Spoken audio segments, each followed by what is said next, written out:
Hello karon guys, bisag na ata diri sa dako kaayo nga syudad, murag mangita mangyapon tag pagkaon nga nasa Pinas uy. Kay hilig man jud kaayo kog mga sinugba ug mga kinilaw mo nang mauna din natong tirada karon. Pero wala may tamban diri guys, uy mao gyud na akong pinaka-paborito labaw na pagkinilaw jud bitaw. Lami jud kay itirada kanang pangbisaya gyud nga style bitaw mo nang magsugba ta ani. Brancino ang pangalan ani nga isda guys, pero kung sa ato ara ta pwede ra ta magbangus. Maghiwa pud ta sa atong mga lamas natay mga sibuyas, kamatis, luya o cucumber kay naatay itlog maalat diri. Full pack na binisaya nga mga pagkaon na niya atong tirada karon guys kay mingaw na gyud kayo ko ani uy. Ug mao din ni nga isda nga atong tiradahon karon guys kay mao ra gyud ni available diri. White meat ra man gyapon siya mao nang okay ra gyapon kaayo ni. Ug kulira kay wala man tay bahal diri o kanang tuba bitaw mao nang apple cider na lang natong gamiton. Kay ang akong tirada gyud sa akong kinilaw guys tuba gyud na akong gamiton kay lami jud kaayo na. Magbutang ra ko og suka sa akong kinilaw kung wala na gyud lain.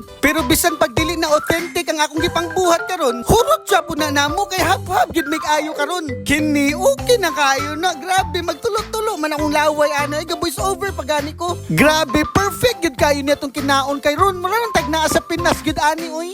Mao na din na tanan atong handa karong gabi. Kaon na dong.